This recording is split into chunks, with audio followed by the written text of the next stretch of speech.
Hello, everyone. This is Pastor Greg. Joining me today is Dr. Marks here. We're going to talk about another interesting subject, and that is what is relativism.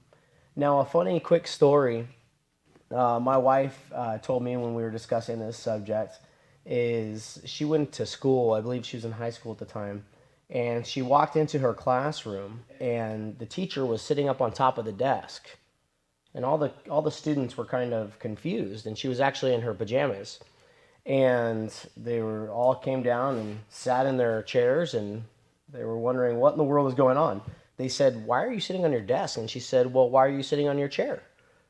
And they looked at her like she was in another world or from another world. And the point she was trying to make was relativism, right? So it's just because you say one thing doesn't mean it's true, and your truth may not be my truth. And just because most people sit in a chair doesn't mean I need to sit in a chair. In fact, if most people come dressed up nice to school, what if I just want to wear my pajamas? And so the point she was trying to make is going back to this relativistic perspective. Dr. Marks, how would you describe to us relativism? Well, I find it interesting that you use that example because that shows the problem with relativism right out of the gate. That shows the confusion. Just because she wanted to be in her pajamas and sit on top of the desk was not making a statement of truth, it's making a statement of opinion or preference. What relativism is the idea that there's no such thing as absolute truth. It's just you have your preference and I have my preference. But right out of the gate, that fails because if I say there's absolutely no such thing as truth, my question would be, is that statement true or not? And if you say it is true, well, then you've affirmed that there's at least one thing in the world Now, that's I'm making absolutely a truth true. claim. There Yeah. you go. And if you say it's not true, then you've said nothing at all. It's just nonsense. So relativism confuses opinion with truth. It confuses preference with truth. That's what relativism does. In your perspective, do you think that is something that the culture has really gotten confused on? I think that relativism really falls back to people wanting to be fair. There's this move in our culture that we don't ever want to say anything that would hurt your feelings. I mean, if I say I believe X and you say you believe Y, I don't want to hurt your feelings by saying that Y is not true because that might hurt your feelings. It's unfair. But it's confusing the concepts of preference and truth.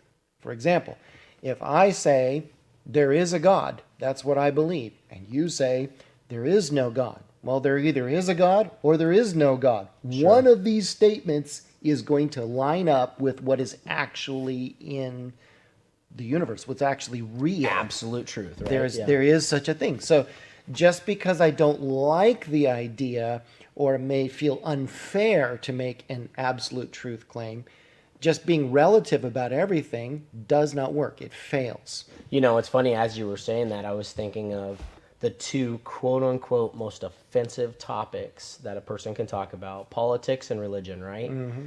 And they're really essentially truth claims. They You can know, be. a policy, if something is right or something is wrong, if something is in our best interest, if it's not. And really, I mean, I guess that identifies that man has really been in search of truth for a long time, but people can really come to some different conclusions. Well, they certainly can. And like I said, there's this confusion. If, I say, for example, that it's true that caramel ice cream is gross, and you say that it's true that caramel ice cream is awesome, well, which is true? Well, actually, it is absolutely true that for me, caramel ice cream is gross. It is absolutely true that for you, caramel ice cream is wonderful. Okay. But we would both agree that ultimately, absolute truth-wise, caramel ice cream is great, right? No. No, you see, no, that's opinion. That's Sure. the difference between opinion and truth. And you can see it right there in that very example. And I feel like it would be really important too when you were saying preference, is to really separate preference from truth. That's really where the intersection takes place. Would you agree? I absolutely would agree. And that is one of the issues that we have to deal with in science. We have to deal with it in religion. We have to deal with it in philosophy. We have to deal with it almost everywhere. If we do not see the difference between what is an absolute truth claim and what is a preference, that confusion can create even more confusion. I heard a story once, and a gentleman walked into a museum of, I believe it was postmodernism, something along the lines of relativism.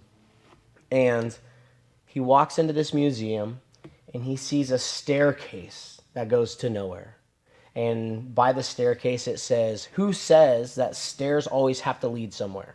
Then there was a window, and the window basically was on a partition wall. And it said, "Who says that a window always has to be a divider between inside and outside?" And it's just this questioning, right? And the gentleman that's narrating this story, he says, "I assume you didn't use the same principle for the foundation of the entire building." And that's so interesting, because we can say that a staircase doesn't have to have a meaning. We can say that a window doesn't have to have a purpose. But at the end of the day, no one denies the fact that a foundation has to be solid.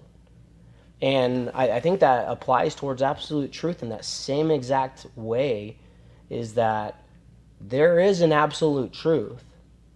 Now, granted, there's going to be some preferences over here and there, but absolute truth is absolute truth. Would you agree? I would absolutely agree. And we're using language. They ask the question, who says that a stairway has to lead somewhere? Well, who says that that language has to have any meaning at all? There is something to an absolute meaning that's even being questioned, which demonstrates there is such a thing as Sure. absolute truth. Yeah, the fact that we have language is we're communicating thoughts, right? Exactly. So, in conclusion, relativism is basically the denial of absolute truth. And though people come to the conclusions that there are different truths, they really all have to come back to some type of ultimate truth. Yes, they do. If I say to you there is no such thing as truth, then you can automatically say, is that statement true or not? And that shows the fallacy of relativism right out of the gate. Just that simple statement right there. That's interesting. Well, thank you again, sir.